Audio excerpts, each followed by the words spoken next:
Wow, the Eagles just got it insanely lucky for this Sunday.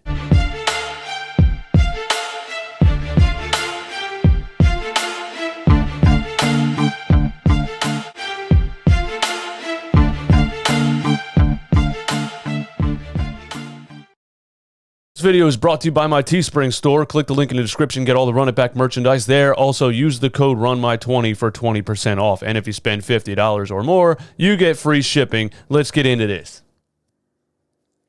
If you thought I was done making Eagles videos, boy, were you sadly mistaken. I know I said it because it's I just keep coming back. It's like it's a toxic relationship at this point. I'm done. I'm the girl that's like, you know what? I'm just so done with you. I'm never, ever talking to you again. I'm so totally done with you. I'm changing my Facebook status to single. And then 48 hours later, she's waking up in his bed. You know what I mean? That's me with the Eagles right now. So I'm back. Here we go. Miles Garrett has contracted COVID-19. Unbelievable. I was actually in the process of making this video talking about all of the things between the Eagles and the Browns, and I was going to talk about how we're about to get destroyed by their defensive line and Miles Garrett specifically, and now Miles Garrett is not playing. Browns placed Miles Garrett on reserve COVID-19 list ahead of Eagles game. BleedingGreenNation.com.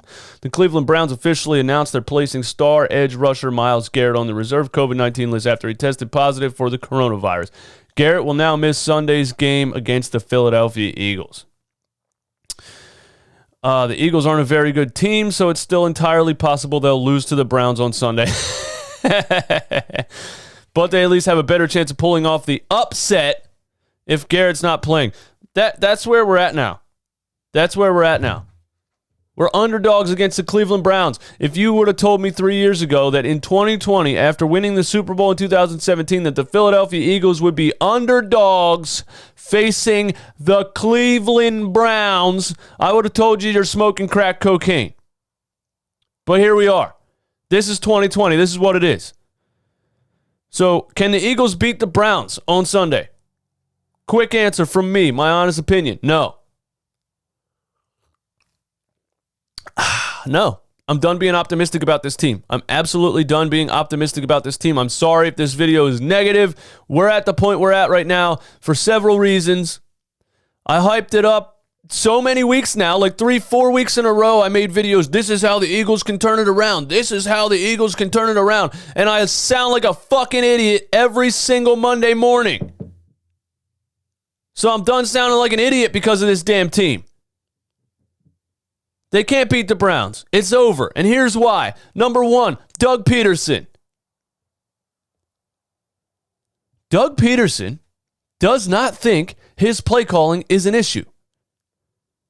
A reporter asked Doug Pederson if he thinks maybe he should run the ball more after only running the ball 18 times last week against the New York stinking Giants. After only giving Miles Sanders 15 carries when he was averaging 7.7, when he was leading the damn NFL in yards per carry. Doug Pederson said, and I quote, "If that's what has to happen, then yeah, I guess." That's what he actually said. Well, I guess if that's what has to happen, then that's what we'll do. Like, he's so against running the ball that he will only consider it once they're 3-5-1. What an idiot, man. Doug Pederson doesn't think his play calling is an issue, and there's an entire NBC article on it that I want to read right now. Pederson doesn't think his play calling is the problem. It doesn't sound like Doug Pederson's giving up the play calling anytime soon. The Eagles head coach has been under siege after his team lost to the 27-17 to the Giants Sunday afternoon, coming off the bye week. But on Monday afternoon, Doug Pederson said he doesn't think that's the problem. I almost cannot read this without jumping out the window. Here's the quote from Doug Pederson. "I feel good about the plays that have been called. I feel good about the plays that have been called." What in the world is there to feel good about, Doug Pederson? Are you shitting me? This dude has to be drunk 24/7. There's no way he's thinking clearly with a sober mind. That's my new conclusion. My new conclusion is that Doug Pederson is a full-blown alcoholic and he's drunk all the time. There's no other way to explain this. I feel good about the plays that have been called. I even looked at the game yesterday and I felt I was in rhythm.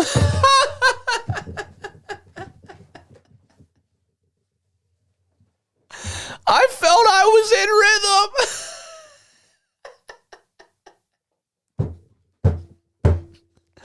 This is pure comedy. I felt I was in rhythm. I can't believe I haven't read this article yet. I've always looked at the game through the eyes of the quarterback and how he views it and how he sees it. Yeah, we know that. That's the main problem because you're still forcing Carson Wentz out there every 40, 50 times a game, and you won't run the damn football. I think it's important that quarterback and play caller are on the same page. That way, Carson and I had those conversations during the week, the day before the game, and go through a lot of different scenarios, and we're prepared that way. Okay, Doug, what do you do after you've not been prepared for 5 weeks in a row? How are you saying this? How are you saying this after you lost to the New York Giants when you had 2 weeks to prepare? You're still going to sit up here and say, this is what we do to make sure we're prepared? But you're not prepared. So now what are you going to change? Clearly, absolutely nothing. I'm so done with this guy, it's ridiculous. Doug Pederson clearly is set to run his plan into the ground until he doesn't have a job anymore. He's clearly set on that. He will not change. He would rather get fired than to change something about himself. This guy's an idiot, man. God. Like the Brett Brown era ends and all of a sudden Doug Pederson turns into Brett Brown? Unbelievable. PFF says bet on the Eagles to miss the playoffs.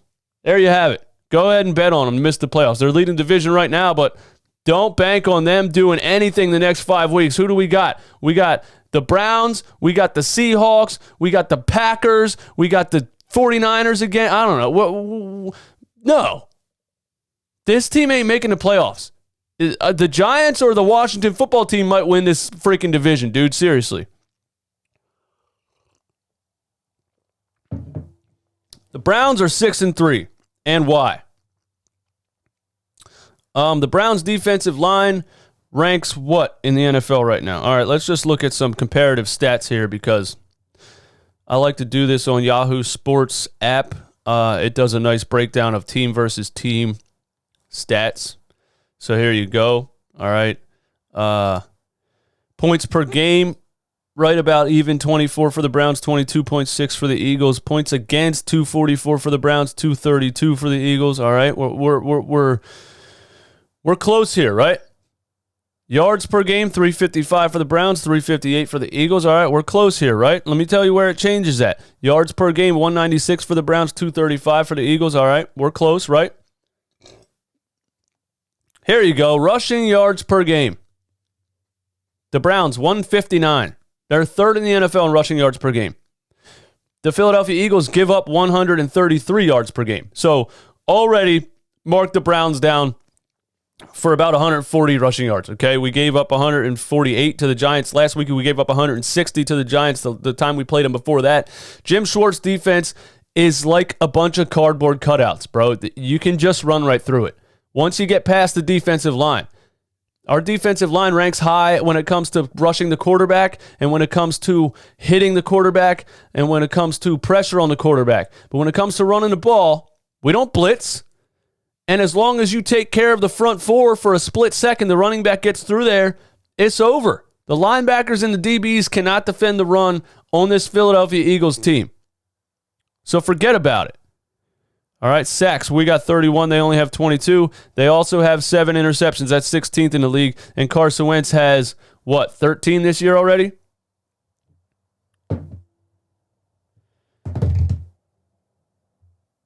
The Browns held Deshaun Watson to 163 yards on 30 attempts last week. So what the hell do you think they're going to do to the Philadelphia Eagles and Carson Wentz? I don't see anything changing at all. Carson doesn't seem like he's trying to fix his issues. Actually, he can't find a middle ground. That's what it is. Like, he's either erratic and throwing 3 interceptions and taking shots and fumbling the ball and doing all kinds of stuff he shouldn't be doing, or he plays very conservative. Like last week, he played very conservative because now he's scared to turn the ball over. So now he's hesitating on his throws, and he's standing in the pocket, and he's not taking chances. He can't find a middle ground right now. He's in his own head. He's got to get out of his own head.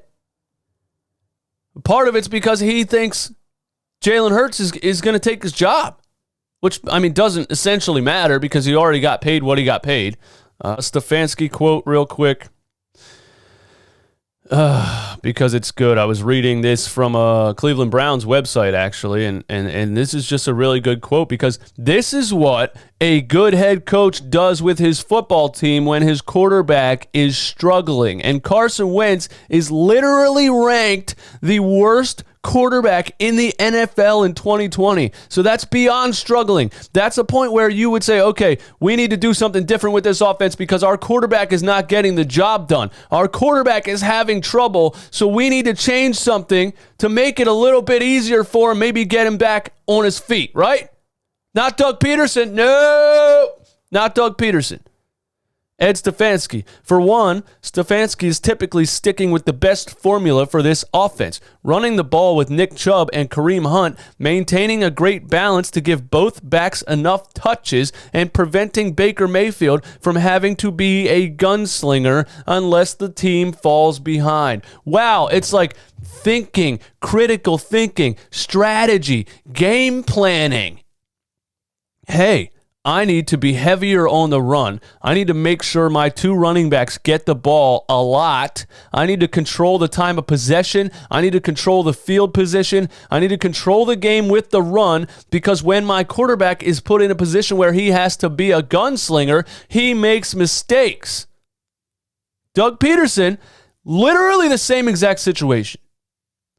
When my quarterback's in a position where he needs to be a gunslinger, he's making mistakes. I need to do this to help him out, not Doug Pederson. No, I'm going to stick to my guns. My play calling's not an issue. I'm going to keep throwing Carson Wentz out there, making him throw the ball 50 times a game. Maintaining a great balance. That's what Doug Pederson doesn't have, man. He doesn't have balance. So give me your score predictions in the comments. What do you guys think about Miles Garrett having COVID-19?